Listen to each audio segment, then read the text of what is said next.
எல்லா சீசன்லேயும் ரொம்ப ஈஸியாக நமக்கு கிடைக்கக்கூடிய பழம் அப்படின்னு சொன்னாலே அது பப்பாளி தாங்க, சொல்லவே வேணாம். ஆனால் இன்னொரு பக்கம் பார்த்தீங்கன்னா அதனுடைய விலை ஒரு பக்கம் ரொம்ப ரொம்ப குறைவு, இன்னொரு பக்கம் அதில் இருக்கக்கூடிய சத்துக்கள் ரொம்ப ரொம்ப அதிகம். ஆனால் விலை என்னமோ ரொம்ப குறைவுன்றதால என்னமோ தெரியல, நம்ம யாரும் அதை பெருசாக கண்டுக்கிறது கிடையாது.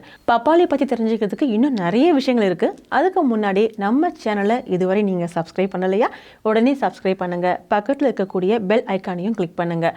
எங்களுடைய ஃபர்தர் அப்டேட்ஸ் உங்களுக்கு வந்துக்கிட்டே இருக்கும். 17ஆம் நூற்றாண்டில் இந்தியாவுக்குள் வந்தது பப்பாளி. இதனுடைய பூர்வீகம் மெக்சிகோ மற்றும் மேற்கிந்திய தீவுகள். பலவிதமான ஊட்டச்சத்துக்களை கொண்ட பழங்களில் பப்பாளி முதன்மையான ஒன்று. 100 கிராம் பப்பாளியில் வெறும் 43 கலோரிகள் மட்டுமே இருக்குது. ஸோ நம்ம உடம்புல அதிகப்படியான கலோரிகள் சேர்ந்துடும் என்ற பயம் உங்களுக்கு வேண்டவே வேண்டாம். பப்பாளியில் விட்டமின்கள், இரும்புச்சத்து, கால்சியம், ரிபோஃப்ளேவின் உள்ளிட்ட 18 வகையான சத்துக்கள் நிறைந்திருக்கிறதால ஆல்ரவுண்டர் பழனே இது சொல்லலாம். பொதுவாகவே மஞ்சள் நிற பழங்களில் காணப்படுகிற கரோட்டின் இந்த பப்பாளியில் அதிகமாகவே இருக்குது. எனவே புற்றுநோய் வராமல் நம்மளை பாதுகாக்குது. ஒரு சிலர் பார்த்தீங்கன்னா உடல் ஆரோக்கியத்திற்காக ஊட்டச்சத்து மருந்துகளை தினமும் சாப்பிட்றாங்க. அதுக்கு பதிலாக தினமும் கொஞ்சம் பப்பாளி சாப்பிட்டு வந்தாலே போதுங்க, நம்ம உடம்புக்கு தேவையான ஊட்டச்சத்துக்கள் சூப்பராக கிடைச்சிரும். காலை உணவில் பப்பாளியை பழமாகவோ அல்லது ஜூஸாகவோ எடுத்துக்கிட்டோன்னா நம்ம உடம்புல இருக்கக்கூடிய கழிவுகளை ஈஸியாக வெளியேற்றும். மலச்சிக்கல் பிரச்சனையும் வராது, நெஞ்செரிச்சல் பிரச்சனையும் நமக்கு இருக்கவே இருக்காது. பரபரப்பாக இயங்கி கொண்டிருக்கும் நமக்கு உடற்பயிற்சி செய்ய எங்கெங்க நேரம் இருக்குது? கவலைப்படாதீங்க. அதுக்கு பதிலாக பப்பாளியை தினமும் கொஞ்சம் எடுத்துக்கோங்க.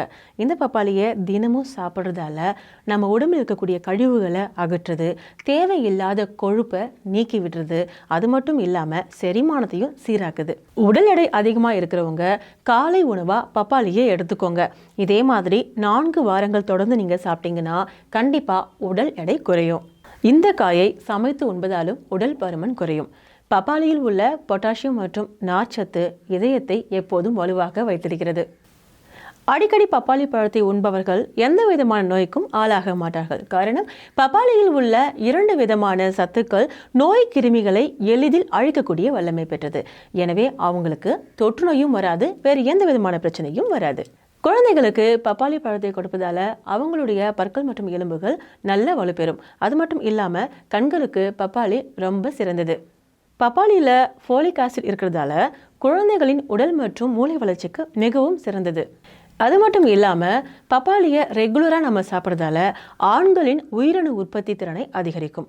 அது மட்டும் இல்லாமல் பெண்கள் சந்தித்து வரும் மாதவிலக்கு பிரச்சனைக்கும் ஒரு தீர்வாக அமையும் இந்த பப்பாளி. பப்பாளியை அடிக்கடி சாப்பிட்டா உடல் வெப்பம் அதிகமாகும்னு நினச்சி முழுமையாக அதை தவிர்க்காம அளவோடு சாப்பிட்டு அதனால் ஏற்படக்கூடிய நன்மைகளை நாம் அடையலாம். பப்பாளி பற்றி நிறைய யூஸ்ஃபுல் இன்ஃபர்மேஷன் இந்த வீடியோவில் பார்த்தோம். ஸோ பிடிச்சிருந்தா லைக் பண்ணி ஷேர் பண்ணிக்கோங்க. ஃப்ரெண்ட்ஸோடவும் இதை பற்றி நீங்கள் சொல்லுங்கள். எல்லாருக்குமே கண்டிப்பாக இது யூஸ்ஃபுல்லாக இருக்கும். ஸோ நெக்ஸ்ட் வீடியோவில் உங்களை சந்திக்கிறேன். Until then, bye from Thenmozhi Ezhil.